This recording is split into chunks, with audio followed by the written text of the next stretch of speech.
Welcome everyone to the official channel of DPS Rudrapur. We are honored to have a guest with us, Miss, Ilika Ranjan. who has joined us, and she is a blooming author who has a talent for weaving whimsical stories and using playful language. It is an honor to have you on the show with us, ma'am. It's an honor to be here. Ma'am, starting off, we would like to ask you what inspired you to be an author and why should one write? Good, very good question. Inspiration actually comes firstly from parents. So my parents are the ones who encouraged me to write. I started writing when I was in class 5th. But like every other child, I also pursued my career into management, and then I became a banker at Citibank. I was handling balance sheets and strategy. But something which makes me really happy is writing. And therefore, I decided to start writing for children. When I started writing for children, and when I went to schools like yours and I met children and I saw their excitement, that's what motivated me to write more. And then eventually, when the book started doing well, children started writing the books, liking the books. I quit my job as a banker and then I became a full-time author. And now your question on why should one write? You normally, exercise, you raise, lift your hands, you lift your feet.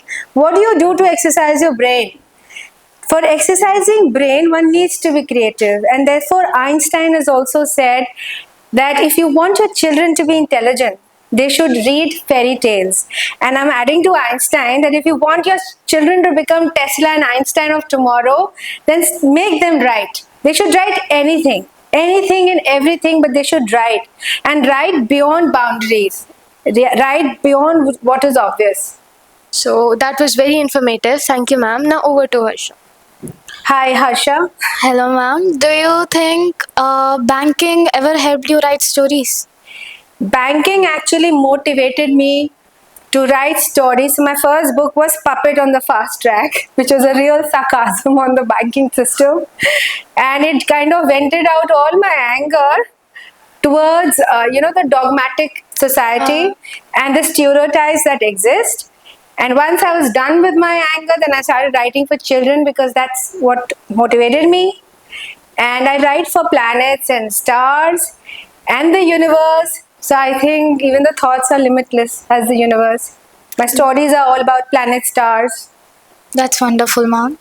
Ma'am, speaking of stereotypes, there is a great prejudice that authors they don't have really good economic viability. So, what would be your response on behalf of author? Like, Honestly, you have to work very hard because the market is just coming up. There are children who read, but there aren't many good stories. So this whole cliche about authors not doing well is not true. The honest reply would be that there aren't many good stories to read. And therefore, you don't have authors coming out in the open, writing stories, taking chance. But I think life is all about taking chance. And when you take that chance, you make money. And also, if you're passionate about something, sooner or later, the universe helps you to reach out. And I think, universe connects people. So when I started writing, I didn't have a sketch artist. And then I met this gentleman through the phone. I've never met him, honestly, directly. He started sketching for my books. And the characters came out so well. Then I started reaching out to principals and to schools and to children, inspiring them to listen to my stories. And when they heard my stories, they in turn became author. Then the problem was how to reach out to so many children, because this is a new concept of authorship becoming a full-time profession. And that's when, organizations like Quest, ERI, who've introduced me to your school, they came up. So I think it's all about creative thinking and, opening opportunities for things less heard. And authors honestly have started making a lot of money now. A lot depends on readers also. So there are two integral parts, readers and good stories. And if you have a good stories, then nothing can stop you. Ma'am, as you said, you're very passionate about writing, but many people have different passions. So, how did you find your passion and how would you encourage people to find their own? Okay. something, unconsciously we do some things that make us feel very good and very happy. So in the night, I remember when I was a child, I wrote a poetry for my mother. And my papa, they were so happy listening to that poetry. So, that clues also parents have to catch. While I wrote that poetry, maybe it made me feel happy, but my parents caught on to it. And therefore, they encouraged me on that spare. And then I started writing more poems. So, initially, it was poems, and then it changed into, and I was to write a lot of humorous stuff, you know. Like I asked you the question, how many teeth do you have? Yes, ma'am. When you go home, count your teeth. Okay, ma'am. Ma'am, so you would say that your parents were really supportive of your Right. passion. In India, most of the students they want to be either doctors, lawyers, engineers. That is the talk of the town. So, what was that you saw in being an author that would not fulfill the joy of being a banker? Okay. So when I was a banker, I was handling numbers and I was doing well. I was doing very well. But there is something called as a soul's voice, something which will make you like really feel elated. That even food can't, satisfy that urge. That is what is writing to me. A lot of people get into painting, some people get into sports, something, which kind of gives you that adrenaline rush, something which makes you feel out of the world, and an antidepressant. Like I keep laughing and telling, children and also my friends that, you don't need antidepressants. You just need a children fiction, read it, the entire series, and you'll be out of depression. That's my way of, being happy. The core to anything that you want to pursue is happiness. Anything that makes you feel happy. So even if being a doctor makes you feel happy, go ahead and become a doctor. And listen to your inner voice. So, you like to tell people to listen to themselves and their inner voice. Okay, so as children, it's a tough question for you. How do you listen to your inner voice?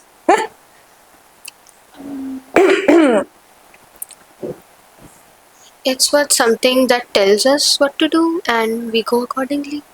Okay. How do you listen to your inner voice? I guess by exploring things and finding what resonates with me the most. Yes, very true. Both of you. Very correct. In fact, you've read the book Alchemist. Even if you've not, go back and read it. Because it talks about universe connecting with creative people. And if you have a passion or an ambition, which you desire from your soul, no, then the universe starts helping you to reach that goal. And I think with my writing also, I started writing about planets and stars, but eventually it was, I think, the universe guiding me through. So when I started writing, you pick first character of your book, but eventually all characters starts coming to your mind, and it kind of runs like a film inside your head. So I think a huge role is of God Almighty and the universe in enabling your creative juices to write stories. But the first thing is start writing. Then only universe can help you. Or start pursuing your passion, whatever it is. Is there any particular character in your book which you would bring to life? I think Susanna, because she's that lady who can speak to planets and the stars and seek their blessings. Wow. And every night, I think I stand before the moon and I want to talk to the moon. I feel, the moon has that energy that, it's trying to communicate something. So a character like Susanna, if can come to write, nothing like it. Probably I would like to become Susanna and speak to planets and the stars and seek their blessings. So, speaking of Susanna, what I've seen is that you seem to be very interested in stars and astrology. So, have you ever thought about taking astrology or astrophysics as a subject? Actually, I regret not taking astrophysics as my subject because probably during school time, I wasn't motivated enough. I was not exposed to so much of science, but now I genuinely read everything about the telescope, James Webb. is discovering in the universe, and an extra moon that Earth might have for some time. An asteroid is Yes, ma'am. coming. Yes, ma'am. And I think it kind of shapes the way I imagine as well. And I talk about, Jupiter's moon, Europa, in one of my books. I talk about Titan, Saturn's moon, in one of my books. I think, yeah, it interests So, me. like, would you consider yourself a space geek of sort? I would consider myself somebody passionate about space, including soul traveling, if that's ever possible. I would want to go as a soul to the moon and return to the human body, not stay there. Yeah, it's very cold on the moon. Yes. 14 days of daylight, 14 days of night. And those nights are like really cold. So I would love to come back. Well, this is a classic question. Paperbacks or ebooks? Paperback any day because ebooks spoil the eyes. Yes, And ma'am.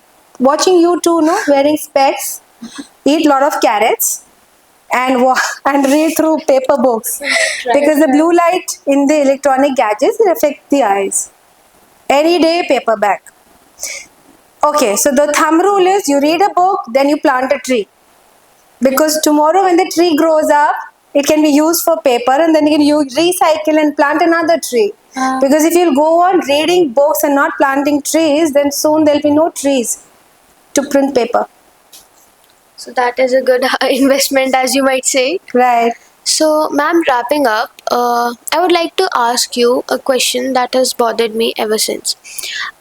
Like, how does one struggle? Like, there are different genres while writing. How do you collectively organize your ideas and like decide the final layout and how you are going to write that book? Okay. So I love humorous characters and I'm fascinated by villains. Okay, honestly.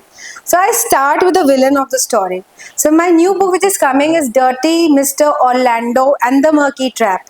And Orlando is a villain of the book because I think villain has many shades. Yes. So I start with the villain and then there has to be a humorous character. And most of the time, I love quoting Shakespeare in my books. So if you'll read my Secrets of Zimpagua books, you will, read about Romeo and Juliet, and the snake's name is Romeo. And there's a satire behind it that the snake is fascinated with his wife and Juliet. So yes, I quote a lot of classic books as well when I'm writing because I'm influenced by them. To become an author, there is creative juice and then also reading habit, which hones up your talent. So you pick up some quotes from your the classics also. Yeah, I do. Okay. Cowards die many times before the death. The valiant never taste death but once. Caesar, yeah. Ma'am, as you have conducted a workshop in the school, how would you encourage the students of DPS to engage in more literature? My primary motive is to reach out and encourage children to write because the egg and the chicken, writing and reading come together. You can pick up either. If you don't like reading, start writing. Eventually you'll become a reader. If you like reading, then start writing, and both go hand in hand. And so first I'd like to give credit to Quest ED for organizing this workshop because there aren't many innovative organizations which encourage passionate people, creative people like me to come and interact with children. I think it's a great endeavor. And in my workshop, basically I narrate my story for only 10 minutes. After that, I tell the children to create their story. Fantasy, fiction, murder mystery, horror, humor, all in one through keywords. So for example, let's do a quick exercise. So when I say fantasy, what is the word that comes to your mind? Harry Potter. Potter, okay. When I say mystery, Agatha Christie. okay, any other word? Mystery. So any word that comes to your mind. Word. Express. Sorry? Express. Express. So you said Potter and you said express. Now rhyme Potter. Hotter. Hotter. Potter, hotter. Express. Express. Depress. Depress. Now make a line ending with Potter. He was a boy who was called the Potter. Okay. Who was nicknamed the Potter? Okay. The boy nicknamed Potter. Next sentence ending with hotter. The boy nicknamed Potter. He lived in a city much hotter. Huh. Third sentence ending with Express. Where I went on the he. Oh, okay. The boy lived in a. The boy. Nicknamed Potter. The boy nicknamed Potter lived in a city hotter. He could not express. He could not express his Next sentence ending with the next word. His sad depressed. Yeah, he could not express, so he felt depressed. Got the story? Boy named Potter lived in a city hotter. He could not express, therefore he felt depressed. And your story is ready. Wow. So you can change the pot. Super great. And you both were awesome. So when are you finishing your book?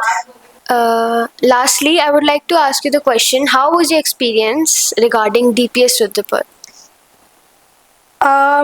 So I haven't been to Rudrapur at all. So this is the first place I've come to Rudrapur, and I was absolutely delighted because the children are creative, and there were really tough questions that I asked. Very tough vocabulary also I asked, and they were able to answer. They won so many books, more than I estimated, and they're brilliant, and they're exciting, and they're excited about creative writing and thinking, which is also great because these days sometimes you meet children who are not enthused by writing and stories and creativity. Because honestly, I was overwhelmed. I was genuinely overwhelmed. Thank you, ma'am, for being on the show. It really helped by weaving your insights into our shared tapestry. Right. Thank you, ma'am. Thank you for having me here, and a huge thank you to DPS Rudrapur and Quest TD Solutions for getting me here. And I think authorship is a reciprocity business. I can write, but till you won't read, it's in vain. So I think children also have a huge role to play in my writing profession. And they are the channelizers and they are the motivators. Thank you, ma'am, for providing insights. We really enjoyed that activity, and it showed us the way an author could think. And I'm sorry I'm getting you in a corner and making you think, but thinking is honestly very easy. It's just that we don't think. Yes. Except books and course and teachers and school timing and uniform and all that. Yes. Thank you, ma'am. So, these are the interviewers from Delhi Public School, Rudrapur, now signing off. Bye.